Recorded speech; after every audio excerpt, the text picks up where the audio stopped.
Hi everyone, in front of me I've got Samsung Galaxy Z Flip4 and let me share with you how to change the screen timeout on this device. So first of all, let's enter the settings and here we have to find the display. So let's tap on it. Now let's scroll down in order to find the screen timeout option and tap on it. And as you can see here, we've got some more options from which we can choose. So we can set either 15 or 30 seconds. And as you can see, the 30 seconds option is currently applied. Or we can set 1, 2, 5 or 10 minutes. So in order to change the timeout, just tap on the option you'd like to use. So I will pick 2 minutes.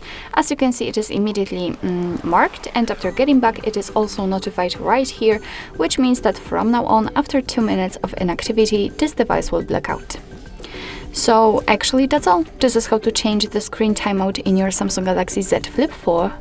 Thank you so much for watching. I hope that this video was helpful, and if it was, please hit the subscribe button and leave the thumbs up.